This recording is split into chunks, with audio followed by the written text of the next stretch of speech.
जुबैर के 3 बच्चे थे और जुबैर खुद इमाम मस्जिद और इलाके का निकाह खां था। 2 मकान और 2 दुकानें थीं जो उसने अपने बेटों के लिए रखी हुई थीं। एक दिन जुबैर हस्बे मामूल फजर की नमाज पढ़ाने मस्जिद नहीं आया तो नमाजियों को तशवीश हुई। एक तरफ ये सूरत हाल थी और दूसरी तरफ शब्बीर ने पुलिस वैन को तेजी से गुजरते देखा। ये क्या वाकया था, आप जान सकेंगे इस कहानी को देखकर। मैं हूं पारस मसरूर और आप देख रहे हैं कोई देखे न देखे, शब्बीर तो देखेगा। रात की तारीकी में पुलिस वैन दौड़ती चली जा रही थी। अंधेरे में वैन की सुर्ख बत्ती जलती बुझती दिखाई दे रही थी और दूसरी तरफ एक शख्स जो अंधेरी बालकोनी में यह मंजर देख रहा था जल्दी से घर के अंदर भागा और नीम तारीकी में अलमारी के अंदर कुछ तलाश करने लगा। सारे कपड़े और अलमारी का सामान गिर गया और उसके साथ ही इन्हीं कपड़ों में से एक पिस्तौल भी दिखाई दिया। अभी यह नामालूम शख्स झुककर पिस्तौल उठाने की कोशिश ही कर रहा था कि अचानक पुलिस दरवाजे को लात मारकर अंदर दाखिल हुई, जिस पर नामालूम शख्स ने घबराकर हाथ खड़े कर दिए। शब्बीर को उसका चेहरा नजर नहीं आ रहा था। नीचे गिरो। इसके साथ ही 2 पुलिस वाले आगे बढ़े। एक ने उस शख्स की हथकड़ी लगाई और दूसरे ने झुककर पिस्तौल अपने कब्जे में ले लिया।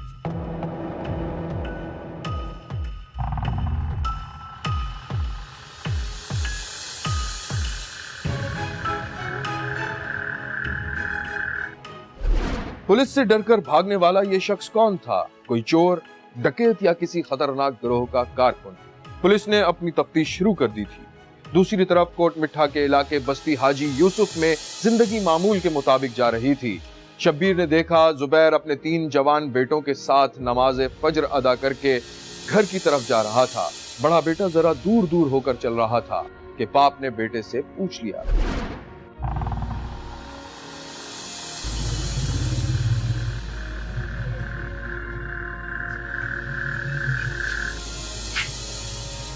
नुमान बेटा, तबीयत ठीक है तुम्हारी? जी अब्बू ठीक हूँ।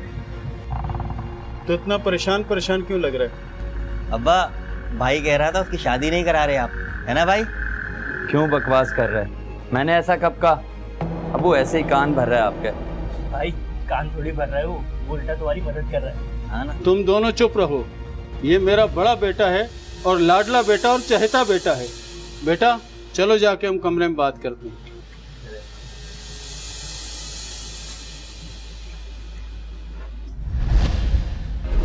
नोमान को बाप से गिला था कि अभी तक उसकी शादी नहीं कराई गई और ये कि वो उसके भाइयों के नखरे उठाता है और उन्हें नवाजता रहता है।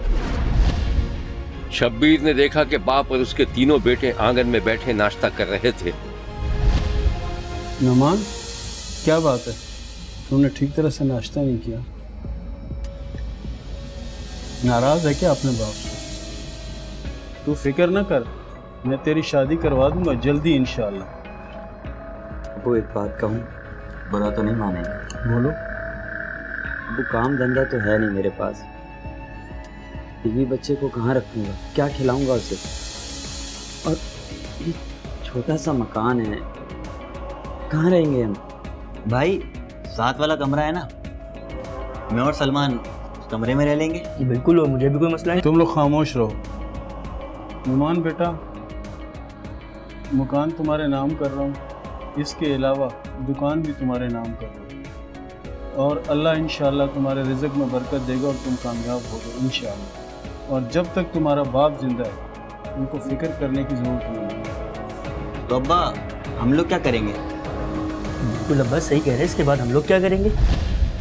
तुम लोग खामोश रहो, इंशाल्लाह मैं सारा इंतज़ाम मैं कर लूँगा। तू बर्तन उठा के रख। जी जी अब्बा, रखता हूँ। नुमान बेटा, अब तो तू खुश है ना?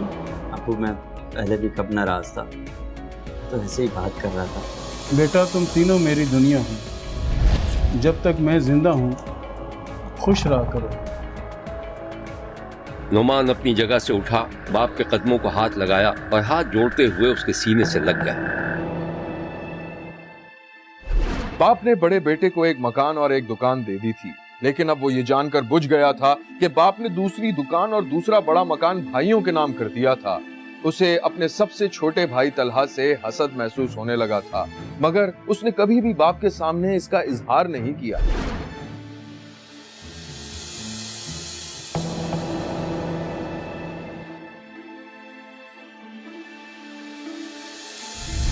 एक दिन शब्बीर ने देखा कि नोमान की बीवी कुछ खामोश खामोश सी थी।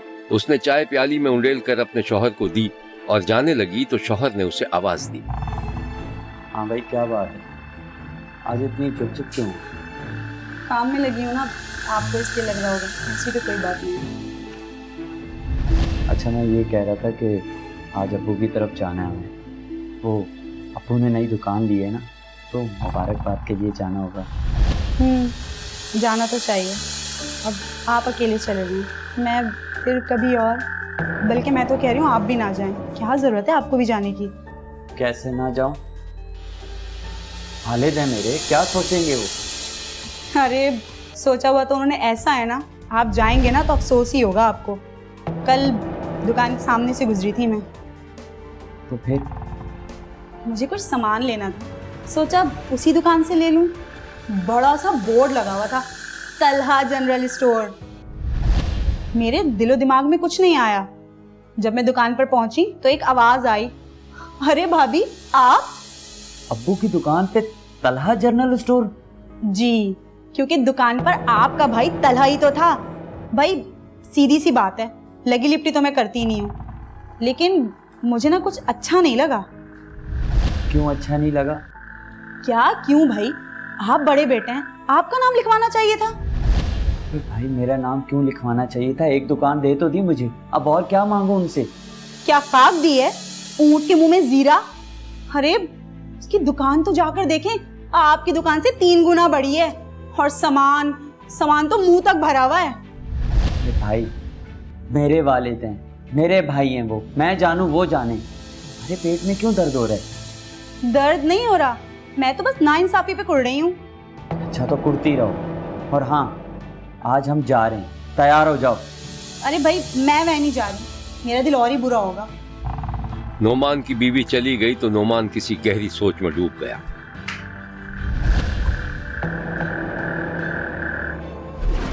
बाप ने बड़े बेटे नोमान की शादी करा दी, चलती हुई दुकान भी उसके नाम करा दी और अपने 2 बेटों को लेकर उसी इलाके में मौजूद अपने एक बड़े मकान में मुंतकिल हो गया। इलाके ही में एक और बड़ी करियाने की दुकान खोल ली और उस पर अपने छोटे बेटे तलहा का नाम लिखवा दिया। ईद की नमाज के बाद नोमान का बाप अपने 2 बेटों के साथ बड़े बेटे के घर पहुंचा तो बहू ने दरवाजा खोला। कौन? बोले अस्सलाम वालेकुम। वालेकुम अस्सलाम। अस्सलाम वालेकुम अब्बा, ईद मुबारक। आपको बेटा ईद मुबारक। आए आए, अंदर आए।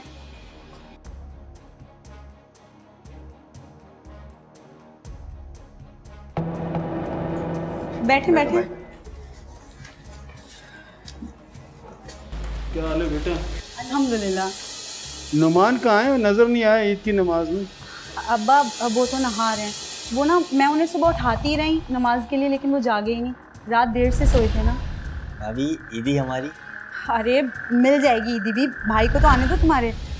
अच्छा आप लोग बैठे हैं, मैं आप लोगों के लिए चाय लाती हूँ। उधर से नोमान गीले बालों में कंघी करता हुआ आया और बहुत पुरजोश तरीके से बाप से गले मिला। कैसे? इस दौरान नोमान अपने मंझले भाई सलमान से भी ईद मिला, लेकिन छोटे भाई तलहा से नहीं मिला। भाई हम भी हैं, हमसे नहीं मिलोगे?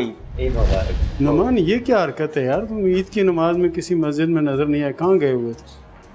वो रात थोड़ा देर से आए थे हम लोग, तो आप बैठे ना।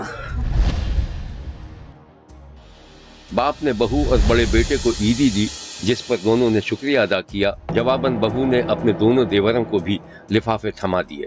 शब्बीर ने देखा कि बज़ाहिर तो सब कुछ ठीक था, लेकिन नोमान का छोटा भाई कुछ महसूस कर रहा था।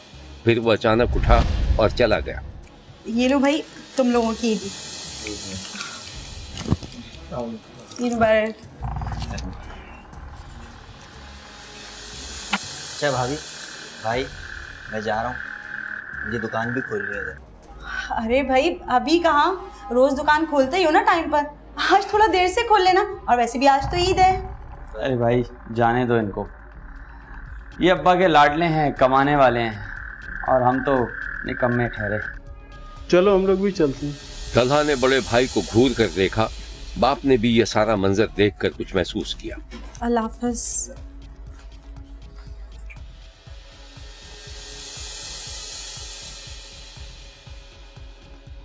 एक अजीब सी फजा थी। सब चले गए और नोमान की बीवी इस तरह बैठी जैसे कोई हाँफने के बाद बैठ जाता है। देख लिया आपने, ये सिर्फ ये थमा गए जैसे हम कोई फकीर हो। क्या कर सकते हैं, ये सारा कसूर ना छोटे का है। वही आग लगाता फिरता है सब में। अच्छा, और वो मंजिला सलमान? अरे वो तो अल्लाह मियाँ की गाय है। नोमान, आप ना बस रहने ही दें। एक बात कहूँ, जरा तहम्मुल और होश में रह के सुनिएगा।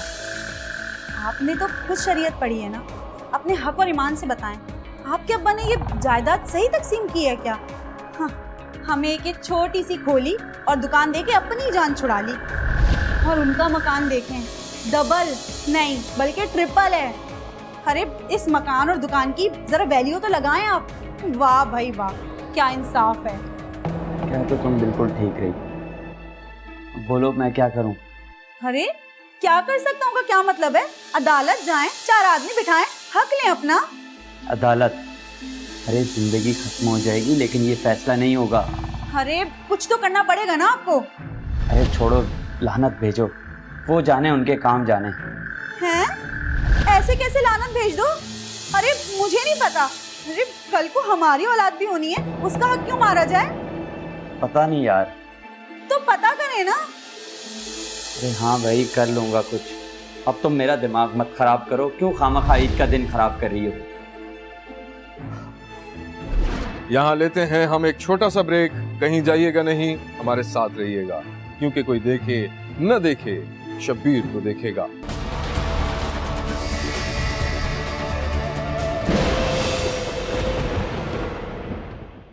नोमान का जहन अब एक ही बात सोचता था कि किस तरह उसे बाप के दूसरे मकान और दुकान से भी हिस्सा मिल जाए।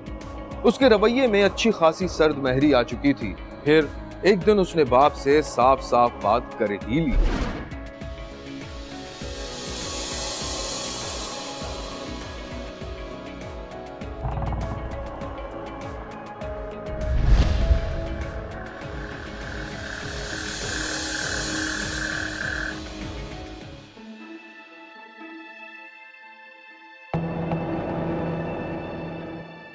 बाप बेटा नमाज पढ़ने के बाद मस्जिद के सहन में बैठे हुए थे। वो आपसे कुछ बात करनी थी, अगर आपकी इजाज़त हो तो कहो। हाँ बोलो, करो बात।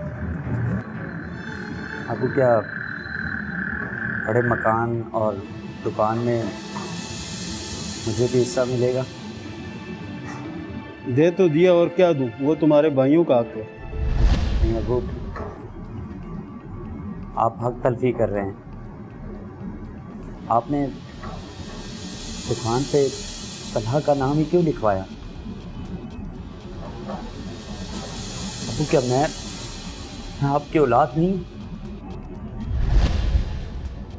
मुझे मालूम नहीं था कि इतनी दीनी तालीम दिलाने के बावजूद भी तुम्हारे अंदर से हिर्स और लालच ख़त्म नहीं हुई। मैं नफल पढ़ रहा हूँ, तुम्हें भी अल्लाह तौफीक दे तो पढ़ो, नहीं तो दफ़ा हो जाए यहाँ से, चले जाओ यहाँ से।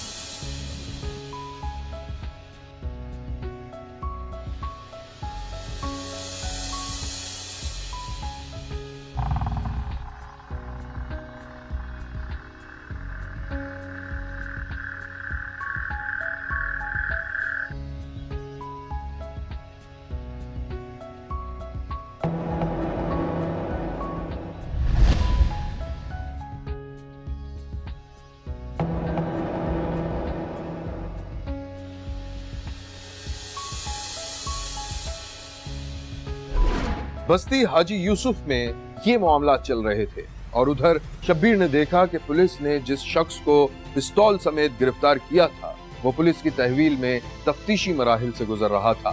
शब्बीर ने देखा कि वही शख्स जिसे पुलिस पकड़कर लाई थी, बल्कि वो मंजर एक बार आप भी देख लीजिए जो शब्बीर ने आपको शुरू में दिखाया था। नीचे गिरो।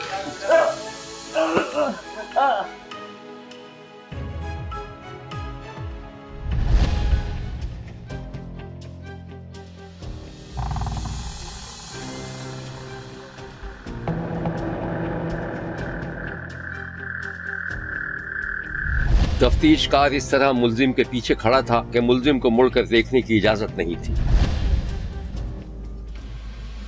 हाँ भाई, तो क्यों आया था खानपुर?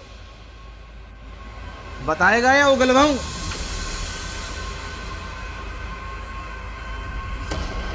कत्ल हो गया था मुझसे। किसका कत्ल और उसकी वजह? क्या तुम मकतूल को पहले से जानते थे? मकतूल नहीं साहब, मकतूलैन। ओ, 2 मर्डर और तीसरा करने जा रहे थे? ओ, तो तुम जानते थे मकतूलिन को पहले से? हाँ जानता था, अगर फिर भूल गया। अजनबी थे वो। क्या मकसद था कत्ल का?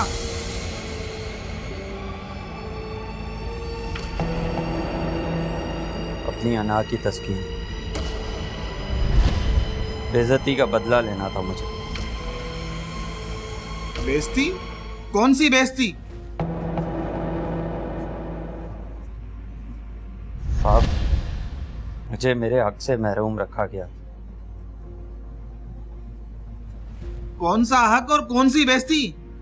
क्या तुम जानते थे मकतूलिन को पहले से? तफ्तीशी अफसर अब मुलजिम के चेहरे के सामने था।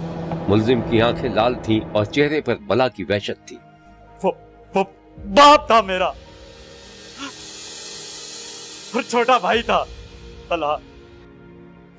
ओ, वो कत्ल तुमने किए थे और भागकर तुम खानपुर आ गए और अब तीसरे भाई की जान लेने जाने वाले थे। तफ्तीशी ने खामोशी से सुना और मुड़कर बाहर निकल गया। उसके बूटों की आवाज ने माहौल को अजीब सा बना दिया था। खुदकुशी करने जा रहा था।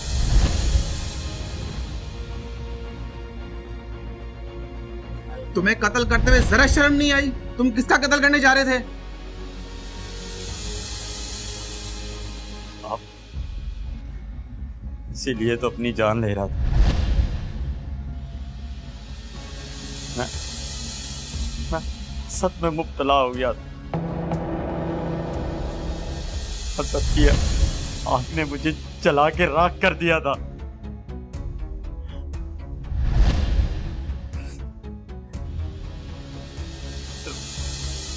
मैंने अपने बाप और भाई को कत्ल करके जायदाद हासिल कर ली तो क्या फायदा?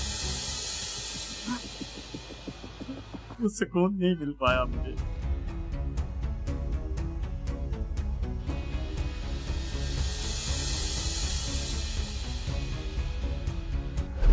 तो ये थी वो कहानी जो शब्बीर ने देखी थी।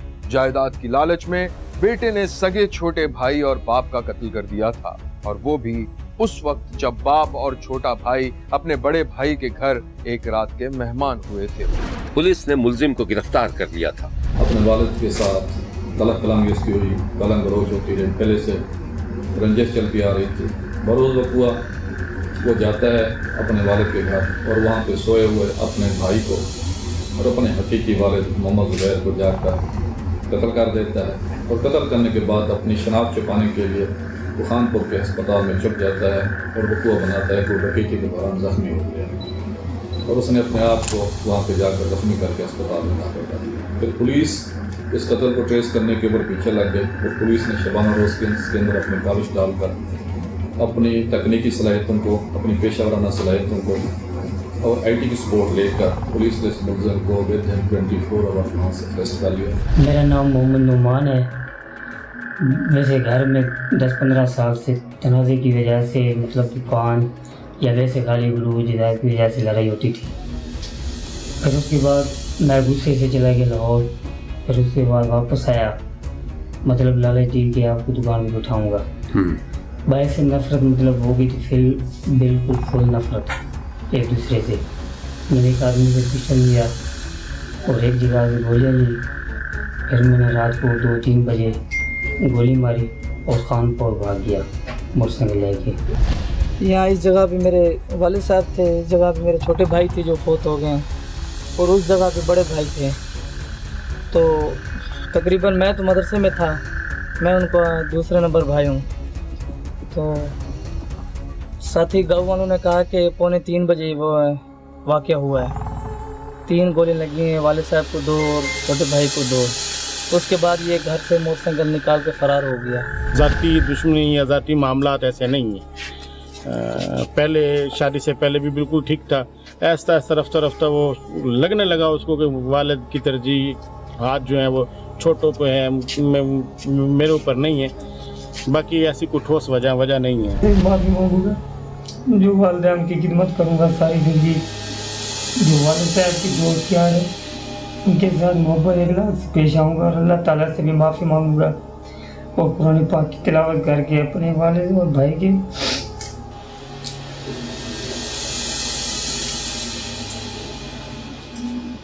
रहीम यार खान में बेटे के हाथों बाप और भाई के कत्ल के बाद इलाके में शोक का समा था और दूर से कहीं अजान की आवाज आ रही थी। देखते रहिए, क्योंकि कोई देखे न देखे शब्बीर तो देखेगा।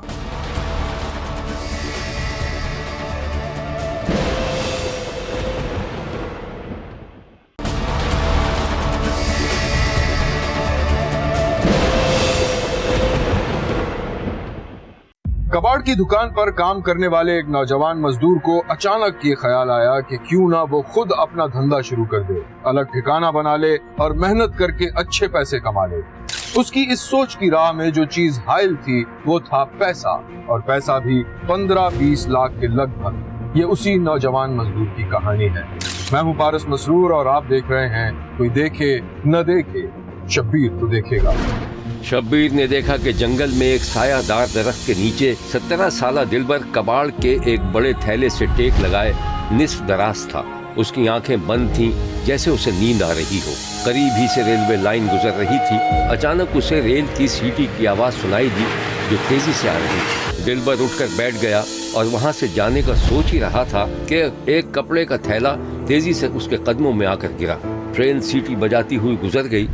शायद वो कोई कूड़ा करकट था जो किसी मुसाफिर ने चलती ट्रेन से बाहर फेंक दिया था। दिलबर था तो कबाड़िया, उसने फौरन थैला खोला कि शायद उसमें कबाड़ में बिकने वाली कोई चीज हो, लेकिन वो ये देखकर हैरान रह गया कि थैले में एक खती रकम मौजूद थी। दिलबर ने इधर उधर देखा और उस थैले को बड़े कबाड़ के थैले में नीचे की जानिब ठूंस दिया। फौरन ही वो थैला उठाकर चल पड़ा। उसे अब तक यकीन नहीं आ रहा था कि जो कुछ उसने देखा है वो हकीकत थी कि कोई जादू।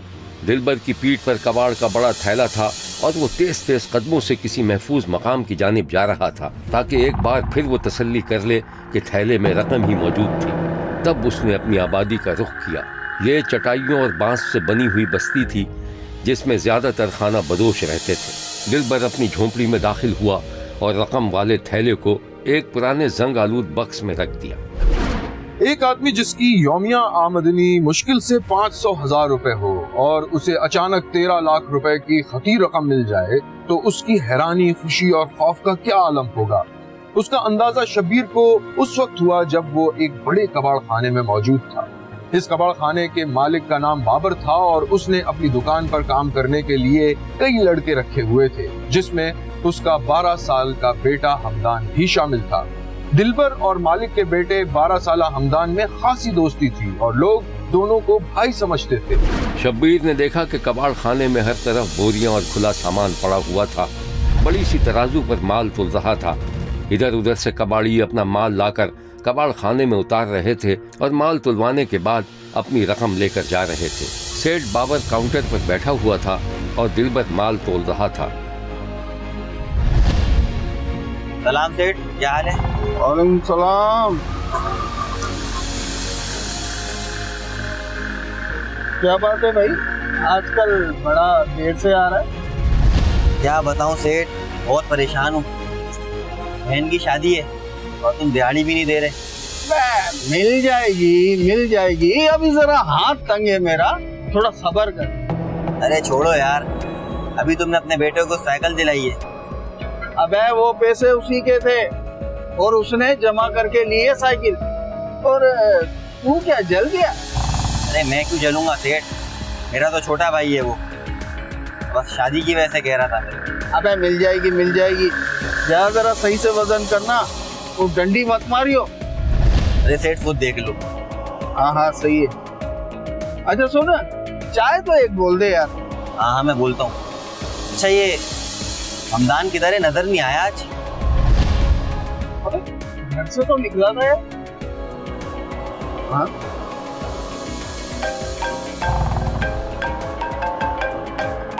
इसी दौरान दिलबर के नंबर पर एक नामालूम कॉल आया। हेलो, हाँ कौन? अपने बेटे का नाम सुनकर सेठ के कान खड़े हो गए और उसने हाथ के इशारों से मामला जानने की कोशिश की, लेकिन दिलबर बात करता रहा। उसके चेहरे पर खौफ था। हाँ मेरा छोटा भाई है। तुम कौन हो? मेरा भाई है ना। हाँ मेरा भाई है। भाई तू क्यों पूछ रहा है? चल भाग यहाँ से बे। दिलबर ने फोन बंद कर दिया। हमदान का बाप तशवीशनाक लहजे में उससे मुखातिब हुआ।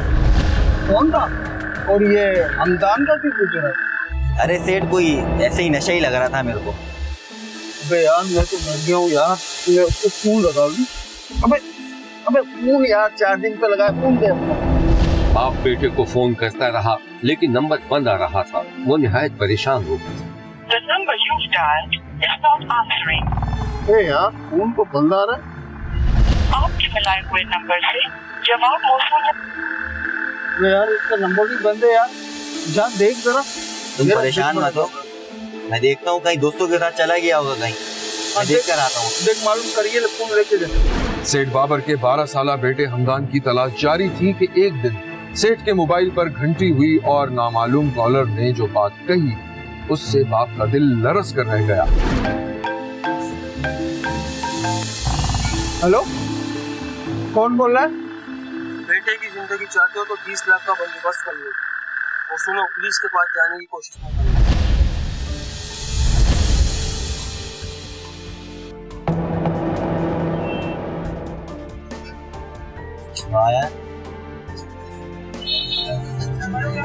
यार हमदान, साइकिल तो बड़ी अच्छी है। कितने की ली? अब्बा ने दिलाई है 10,000 की। अब्बा तो बोल रहा था तूने अपने पैसों से लिए। एक ही बात है यार। अच्छा सुन यार, 1 महीना हो गया तेरे अब्बा ने मजदूरी नहीं दी। यार अब्बा का हाथ वैसे तंग है, उन्होंने किसी को भी पैसे नहीं दिए। वाह, और तुझे साइकिल दिला दी। तू जल जाएगा यार। अबे मैं क्यों जलूंगा। अच्छा सुन, एक राउंड तो दे मुझे। जा जा ले जा।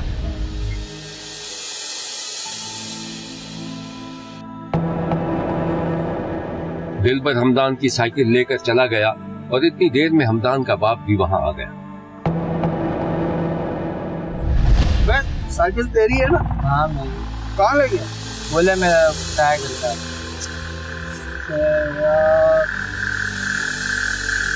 अचानक सेठ अपने ख्यालों से बाहर निकला तो वहां ना तो उसका बेटा था और ना ही दिलबर। सेठ ने दुकान एक बच्चे के हवाले की और मोटरसाइकिल पर घर पहुंच गए। सेठ का घर गरीबों वाली आबादी में था, लेकिन पक्का घर था।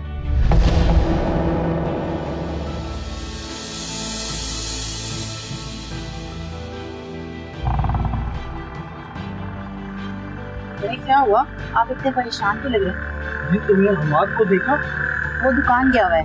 अरे वो दुकान पे नहीं पहुंचा, किसी ने उसको अगवा कर लिया है। वो तावान के 20 लाख रुपए मांग रहे हैं। हाँ 20 लाख? मेरा बच्चा अगवा हो गया। मुझे मेरा बच्चा चाहिए। कुछ भी करें आप, बच्चे को लेकर आए मेरे। ओहो सब्र करो, मैं कुछ कर रहा हूँ, देखता हूँ। शौहर इस तरह भी आलम में इधर उधर टहलता रहा। फिर उसने दिलबर को फोन कर दिया जो दुकान पर मौजूद था।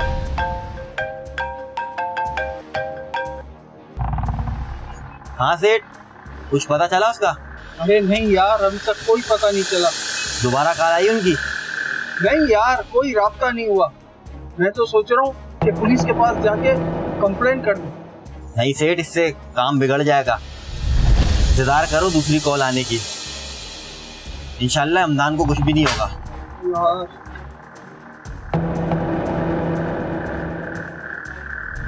उधर शब्बीर ने देखा कि 12 साला हमदान एक वीरान खोली में औंधे मुंह पड़ा था और उसकी गर्दन में तार लिपटी हुई थी। हाथ पांव बंधे हुए थे और एक शख्स उसकी तस्वीरें खींच रहा था। मुझे छोड़ दो, मैंने क्या बिगाड़ा है? मैंने आपको पहचान लिया है, मैं अपने अब्बू को बता दूंगा। छोड़ो मुझे, छोड़ो। तू जितनी भी कोशिश कर ले, तू यहाँ से जाने वाला नहीं है। तू यहाँ से जाएगा तो अपने बाप को बताएगा ना। लेटा रहे आराम से। शब्बीर ने किसी के कदम मुड़ते हुए देखे और फिर 2 हाथ खोली का ताला लगाते देखे गए। हमदान मुसलसल चीखता रहा।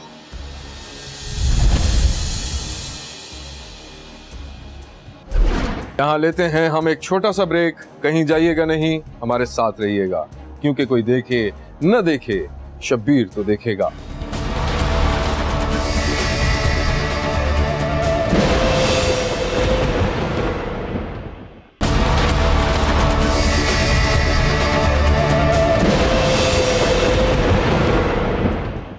हमदान के बाद से 20 लाख रुपए तलब किए गए थे और उसने अपनी बिरादरी से चंदा करके 13 लाख रुपए जमा भी कर लिए थे। जब ये बात दिलबर के इल्म में आई तो उसका भी जी चाहा कि वो सेठ को वो रकम दे दे जो उसे अचानक मिली थी, लेकिन रकम देने का मतलब था कि उससे पूछगछ शुरू हो जाती कि रकम कहाँ से आई। दिलबर खासा परेशान था। उसका ज़मीर उसे मलामत कर रहा था कि पैसे होने के बावजूद वो अपने दोस्त के लिए कुछ भी नहीं कर पा रहा था। फिर अचानक उसके दिल में हसद और नफरत पैदा हो गई और वो काम के दौरान ही बड़बड़ाने लगा। अरे छोड़, क्या सोच रहा हूँ मैं भी। भाड़ में जाए सेठ। सेठ को कौन सा मेरा ख्याल है। किसी के पैसे दबाएगा तो यही होगा। तो कुदरत का निज़ाम है, किसी के पैसे रखेगा तो यही होगा उसके साथ। करीबी खड़ा एक कबाड़िया दिलबर की बड़बड़ाहट सुन रहा था। अबे किसको सोच रहा है? अबे किसी को नहीं, ऐसी लोगों के बारे में सोच रहा था। लोग कितना हसद करते। वो सेठ का बेटा गायब हो गया ना, तो उसी के बारे में सोच रहा था। तू छोड़ अपना काम कर। अच्छा ठीक। नामालूम अगवाकारों ने हमदान की तार बंधी तस्वीरें उसके बाप को व्हाट्सएप की थी, जिसके बाद बाप ने हर हाल में तावान अदा करने का फैसला कर लिया था, लेकिन रकम कम थी। बस वो।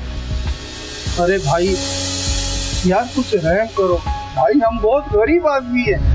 हमने यार 13 लाख रुपए बड़ी मुसीबत से जमा किए भाई। आप ये 13 लाख रुपए ले लो और मेरा बच्चा मुझे दे दो, खुदा के वास्ते यार। ठीक है, कल खाने वाली गाड़ी में सवार हो जाओ, हम अपने साथ हमारा आदमी कुछ पैसे ले दो। ठीक है। और मेरा बेटा पैसे दोगे तो बेटा आगे बढ़ेगा।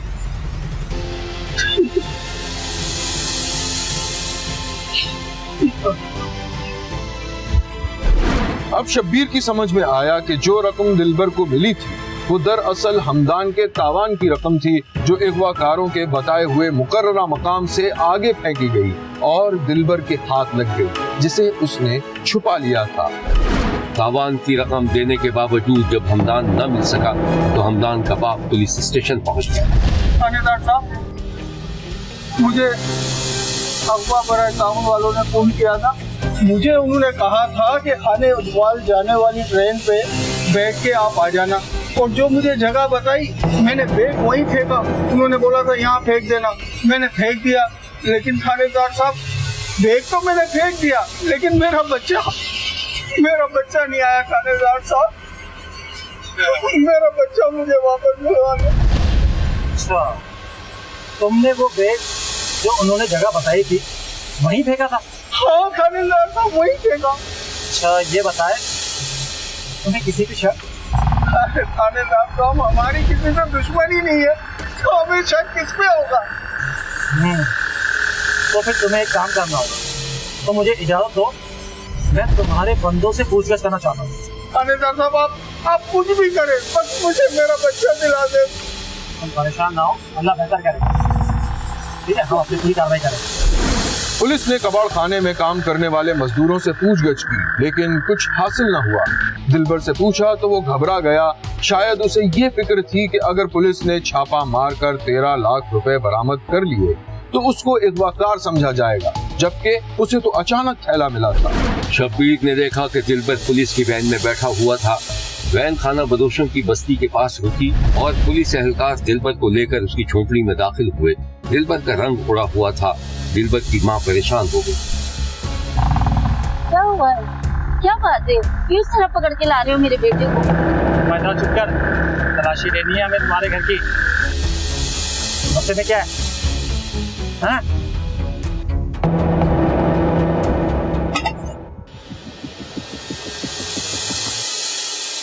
पुलिस ने तलाशी ली तो थैला रकम समेत बरामद हो गया।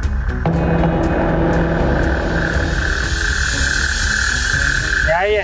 कहाँ से आए पैसे? हमने तो अभी अपने बेटे से पूछा नहीं कि इतने सारे पैसे कहाँ से लेकर आया वो। मुझे कुछ नहीं मालूम। कुछ नहीं मालूम। बोल, कहाँ से आए पैसे? वो कहाँ है हमदान? तूने अगवा किया था हमदान को? थानेदार साहिब, खुदा की कसम मैंने अगवा नहीं किया, मेरी माँ की कसम। तुमने अगवा नहीं किया तो ये 10 उतारे तूने पैसे? हाँ? बताता हूँ साहिब, बताता हूँ। बताओ जल्दी। चल, चल, चल, चल गाड़ी में डालो इसको। कहाँ लेके जा रहे हो मेरे बेटे को? कहाँ लेके जा रहे हो? अरे बता के तो जाओ, मेरे बच्चे को कहाँ लेके जा रहे हो? जो रकम बरामद हुई थी वो इतनी बड़ी थी जितना तावान मांगा गया था। दिलबर रो रो कर यकीन दिलाने की कोशिश कर रहा था, लेकिन पुलिस इस पर यकीन करने के लिए तैयार नहीं थी। शब्बीर ने देखा कि तफ्तीशी सेल में मार खा खा कर दिलबर नींद बेहोश था और जब उसे जान से मारने की धमकी दी गई तो वह असल बात बताने के लिए तैयार हो गया। बोल, कहाँ रखा तूने हमदान को? पता, पता क्या रखा? मुझे नहीं पता था, हमदान का मुझे नहीं पता। मुझे नहीं पता। देख, मैं आखिरी बार बोल रहा हूँ, अगर तूने नहीं बताया तो इसमें जो आखिरी गोली है वो तेरे नाम की है। भेजा बोल रहा हूँ तेरा। बता दो साहब, बताता हूँ साहब।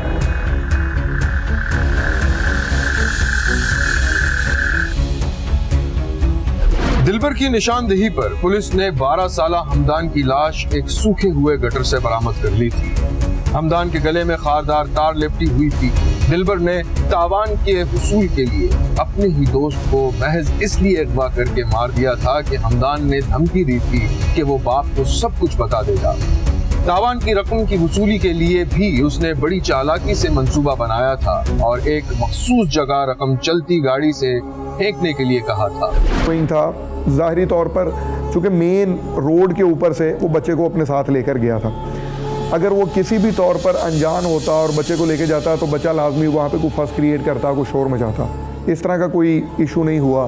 बच्चा बड़े आराम से उसके साथ चला गया और उसके बाद जब इस डर से कि क्योंकि बच्चे को वो जानता था अगर बच्चा को वो वापस कर देगा तो उसे ये था कि फिर बच्चा डेफिनेटली उसका बता देगा और उसका पूरे का पूरा प्लान जो है वो एक्सपोज हो जाएगा। उसने अपने तौर पे बड़े टेक्निकली अंदाज से काम किया कि कॉल जो कर रहा था वो डिफरेंट मोबाइल यूज़ करके कॉल कर रहा था और पूरा उसका प्लान ये था कि किसी भी तौर पर वो ट्रेस ना हो सके। लेकिन क्योंकि एक मोबाइल जो है वो हमें साथ वाले हमसायों के घर से मिल गया था और उसकी मदद से उस मोबाइल के अंदर जो सिम इस्तेमाल की गई उस सिम के ज़रिए पुलिस जो है वो इस तक पहुंचने में कामयाब हुई और इसने पूरे का पूरा अपना प्लान जो है वो अनअर्थ किया। वजह बड़ी मामूली सी थी जिसको देखकर ओवरऑल सोसाइटी के जो रवैये हैं और किस तरह से मतलब कितनी छोटे छोटे मामलात के ऊपर लोग जो हैं वो किस हद तक ये एक्ट कर जाते हैं। ये ख़ुद भी इसकी एज जो है वो कुछ 16-17 साल के करीब है जो मुलज़िम है इसके अंदर। वो इसी बाबर के पास जो इसका वालिद है हमदान का, उसके पास वो मुलाजिम था और कबाड़ का सामान वो उसको देता था और वो कबाड़ का सामान के पैसे ना मिलने के रंजिश के ऊपर उसने इसके बेटे को अगवा किया और उसके बाद उसने इसका ये कत्ल किया। यह है उस बेकसूर मेहनत कश लड़के की लाश जिसे उसके साथी ने ही सफ़ाकी से कत्ल कर दिया। पुलिस ने सफ़ाक कातिल को बाकायदा गिरफ्तार करके मुकदमा दर्ज कर दिया था। शब्बीर को उम्मीद है कि मुल्जिम अपने किए की सजा जरूर भुगतेगा। देखते रहिए, क्योंकि कोई देखे न देखे शब्बीर तो देखेगा। यहाँ हमारे प्रोग्राम का वक्त खत्म हुआ। अगले हफ्ते फिर हाजिर होंगे इसी वक्त सिर्फ एक्सप्रेस न्यूज पर।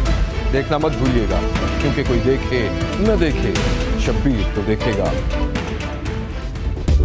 अगर आप अपने इर्द गिर्द होने वाले किसी गैर मामूली वाक़े से शब्बीर को आगाह करना चाहते हैं तो SMS करें SAB लिख कर स्पेस दें और अपना मैसेज अपने शहर और नाम के साथ 247 पर भेज दें। फैक्स करने के लिए हमारा नंबर है 021-3580-3820। खत लिखने के लिए हमारा पता है 5 expressway of Korangi road, Karachi. Express news, Shabbir तो देखेगा।